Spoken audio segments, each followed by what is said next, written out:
I'm Summer Morris, CPA, ex-corporate accounting girl and health coach turned CEO of a multi-six-figure business while helping others build financial security, healthier habits, and a better quality of life.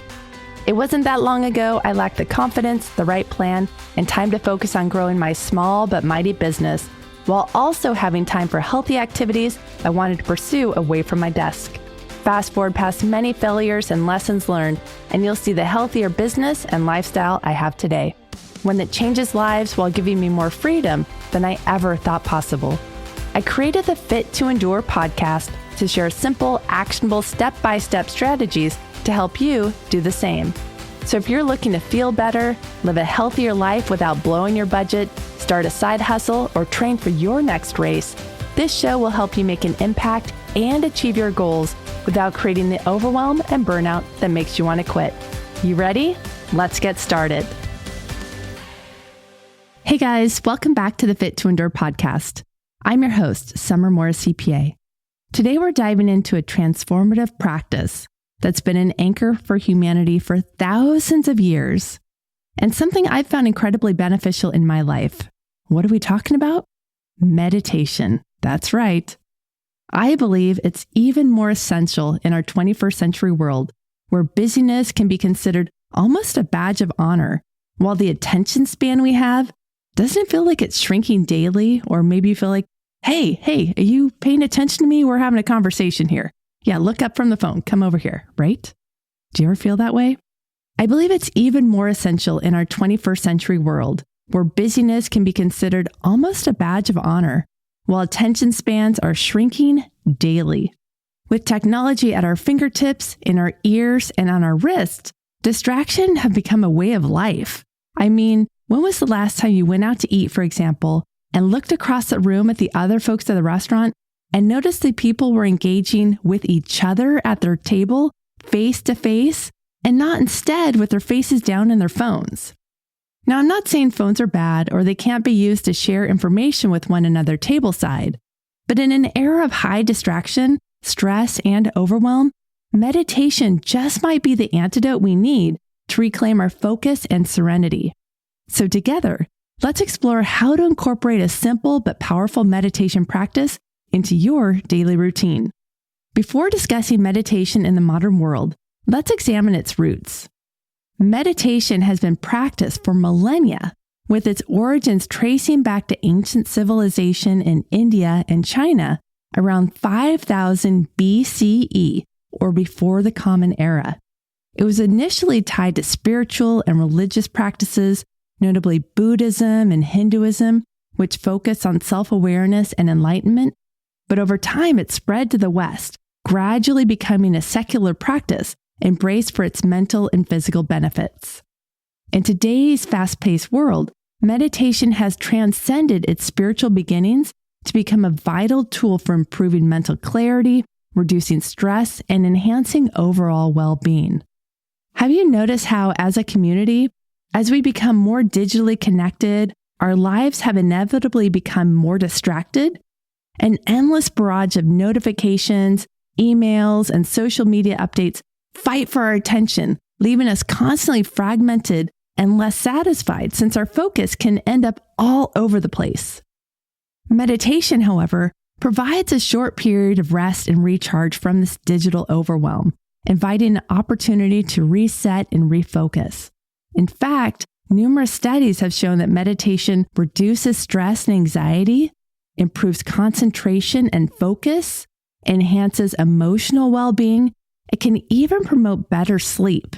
And the best part? You only need a few minutes a day to reap these benefits. Now you might be wondering, yeah, I've heard meditation's so great, all these benefits. I've tried it before, but how can I squeeze meditation into my already too full schedule? I don't have time for anything else in my day. Well, you see, the beauty of meditation is that even a short, consistent practice can yield incredible results. Similar to how other things we do with only a few minutes a day can yield great results. For example, brushing our teeth. Now, if you're like me, you probably brush your teeth every day, maybe even twice a day. Why do we brush our teeth every day? And what would happen if we said, oh, I don't have time to brush my teeth, so I'll just do it every now and then, maybe once a week or a couple times a month. what would happen if we chose to brush our teeth less frequently? And why does a meditation practice feel less important than brushing our teeth? Well, my friend, if you're ready to begin your own 5-minute daily meditation journey, here's a few steps on how to make that happen. But know that if you're driving or need to keep your eyes open with whatever you're doing, maybe you're boiling water, keep your eyeballs open. You can listen along, keep your eyes open, knowing that you can come back and try this later with your eyes closed for deeper relaxation. Oh, and by the way, in the show notes for this episode, I'm going to include a bonus addition to this episode. It's where I go into even more detail about the benefits of meditation in relation to the workplace. Because why not feel better throughout the work week instead of just dreading it and begging for that weekend to come sooner? In the short audio clip, I share even more tips on how to free yourself of that dreaded stress we accumulate in the workplace through meditation. You'll find the show notes at summermorris.com/33. That's summermorris.com/ and the numbers 33. You'll find the regular show notes there, plus this bonus audio clip. Okay, if you're ready to do a 5-minute meditation, you're going to find your space. You're going to choose a quiet, comfortable spot where you won't be disturbed. It could be the corner of your living room, your bedroom, or even your office. I mean, I've even found that I enjoy doing it in my car. Maybe I pull up to a doctor's appointment or something, and I just happen to have extra time, or you plan for it. Maybe you pull up to your car parking spot at home, and before you get out of the car, before all the busyness of the kids and the spouse and the dogs and all that stuff happens, you can just stay there for a few more minutes just for you. Savor it. Your space could also be alongside your bed when you wake up in the morning. That's one of my favorite spots. While the air is cool, it's still dark, and it just feels like the earth is a little bit quieter in that moment. So after you have your space, the next step is you're going to set a timer. And you could use your phone or a clock to set a timer for 5 minutes. Because knowing it's a bounded session for 5 minutes can really help to reduce anxiety about the time. Because sometimes it could feel like that 5 minutes lasts forever. Did I set the alarm? Peek. Oh, I did. It's only been 4 minutes. Okay, there's still another minute. So use your phone to set that timer if that helps. Third is get comfortable. Sit in a position that feels relaxed yet alert. Meaning we want to sit on the floor or in a chair with our feet on the ground. Now, I just recommend you don't lay down in bed to do the meditation. We want our bed to be focused on sleep, sex, rest, that sort of thing, not the meditation. Because the meditation, we want to allow the body to become still, relaxed, but we don't want to fall asleep. And if you choose to sit on the sofa for the meditation, have your legs uncrossed and both feet on the floor. Once you're in a comfortable seated position, what I'd like you to do without judgment, now I know this is the key here, without judgment, is to place one hand on your belly and maybe the other hand on your thigh. Knowing that if you placed your hand on your belly and that caused you to feel judgment about the area, maybe it feels bigger or fluffier or fatter than you feel it should, let that stuff go. Let those thoughts go. This is not a hate yourself moment. This is not, we're going to sit here and be judgy about our bodies for 5 minutes. No way. Instead, by placing your hand on your belly, what that does is it's going to provide you with an opportunity to perhaps notice your breath a little easier, okay?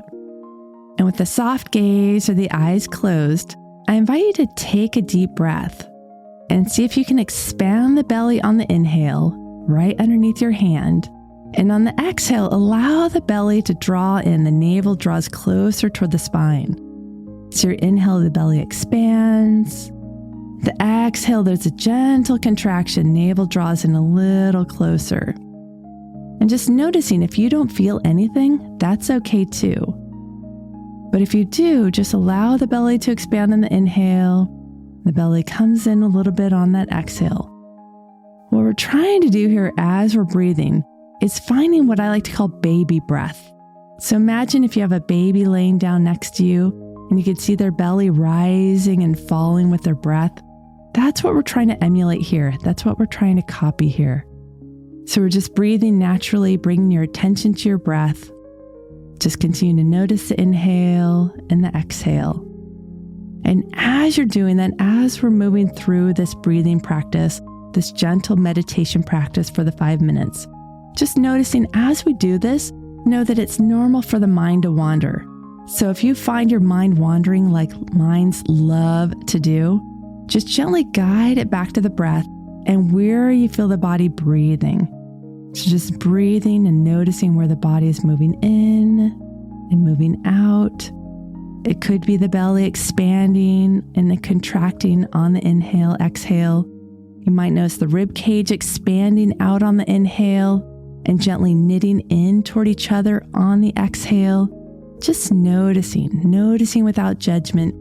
And if the mind begins to wander, again, like it loves to do, just gently guide it back, rake it back to where you feel the breath. Just breathing in, breathing out. And as you're doing that, when the timer goes off, when your 5 minutes is finished, we begin to gently blink our eyes open and return back to our day. Let's shift gears for a moment and talk about the challenges that can come with starting a meditation practice and how we can overcome them. While integrating meditation into your routine can be transformative, it does come with its own set of challenges. To start off, there's a restlessness and impatience. You might feel fidgety or impatient as you start. To overcome this, start with the small 5 minutes. Then gradually you can begin to increase the amount of time as you become more comfortable. Judgments and frustrations. Now, many people judge their wandering thoughts. Remember, meditation, it's not about emptying your mind, but instead acknowledging the thoughts and just refocusing the awareness, refocusing the attention back to the breath. Then a challenge is consistency. It's easy to skip when you're busy. So you can overcome this by scheduling the meditation for the same time each day to build a new habit. Your morning routine or bedtime can be ideal anchors or opportunities for this new practice, for this new habit. The next is finding time. Now, it may feel like a challenge, but consider meditation a way to be more effective with your time. You'll likely find yourself more focused and efficient afterwards.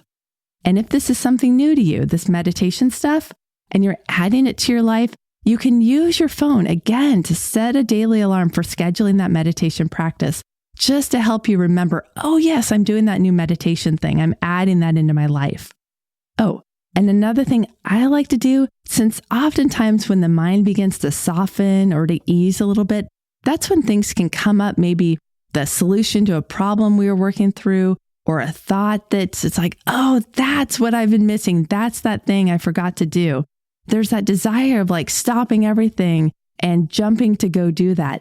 Instead, I have my journal nearby or a piece of paper, pen nearby, just so that when I come out of the meditation after those 5 minutes or however many minutes you're doing it, then you have something to jot those thoughts down on. So knowing that I could reach for my journal or the notepad after the meditation's over makes it that much easier to stay focused and present on that moment of meditation. Since after the meditation's over, after the chime is done or the bell is done, that I can take all those notes that were coming into me in that moment. My final tip for today with the meditation is that if you find that the stillness of meditation, that sitting still, eyes closed, or the soft gaze and that level of quiet is creating a greater level of anxiety in your life, because it's the first time in your day that you're really being still and you don't have those distractions of phones and computers and all those things, which is very common, that what I do in my yoga classes, when we get to that final resting posture of Shavasana, where your body's laying still, your eyes might be closed, the room could be a little darker or cooler, is that I guide the folks in my class to do this. So you can totally do this with your meditation practice. If this helps you sit for a little longer, if it helps you get through those first levels of 5 minutes, you can do it for a week, you can do it for several weeks, however long it takes for you to slowly feel less anxious, to hopefully feel a little more ease with that meditation practice. This is what I invite you to do. So you'll start by counting with the fingertips. So your thumb will tap your pinky finger, and then the ring finger, then the middle finger, and then the index finger, and then it'll repeat. So it'll look like I'll tap my thumb to my pinky finger. They're both on the same hand. So I tap my right thumb to my right pinky finger, and the left thumb to left pinky and count 1. And then thumb to ring finger, and I think 2. Thumb to the middle finger, and I think 3. Thumb to the index finger, and I think 4. Then I go back, thumb to the pinky finger, 5. Thumb to ring finger, 6. Thumb to middle finger, 7. Thumb to index finger, 8. And so you can continue doing that, just counting in your mind, not out loud, and just going through that process of gently counting. And so that could be a way of finding your opportunity to sit with a meditation. And yes, of course, right now the mind is thinking about the counting. And as that becomes more comfortable, what you can start to do is sit in the meditation and just do the tapping of the separate fingers to the thumb without the counting, just doing that individually. And once you're like, okay, I got this down, then maybe allow that one hand to the belly and the other hand to the thigh, and inviting that opportunity with the hand on the belly just to notice the breathing. And again, if you don't feel anything as the body's breathing, that's okay too. But if you do have the hand on the belly, you might begin to notice where the body is breathing and invite the focus there. Okay, so that's a little added tip I like to teach those that are in my public yoga classes, or if I teach a one-to-one private class or do a retreat with folks at a workplace and it's new to them to lay down still and not have that phone or other distraction going on, or the TV, that by incorporating that counting with the fingertips and the thumb, that can really aid in just progressing through those first rounds of 5 minutes. And just remember that this is about progress and not perfection. It's about incorporating this meditation into the age of distraction. As we wrap up today's episode, remember that meditation is a personal journey, meaning there's no right or wrong way. It's only the way that works for you that's best. Because in our hyper-connected world, giving yourself the gift of stillness, even if it's just a few minutes, that opportunity for presence can provide a profound antidote to the noise that surrounds us and might feel like it surrounds us all the time. So start small, be patient with yourself, and allow the practice to evolve naturally. Well, I thank you for tuning into this episode of the Fit to Endure podcast. I am Summer Morris CPA, and I look forward to reconnecting with you in our next episode. Please don't forget to subscribe, leave a review, and share this podcast with friends you feel might need a little bit more calm in their lives. Until next time, stay fit, stay focused, and remember that endurance isn't just physical, it's mental too. Bye-bye for now. Namaste.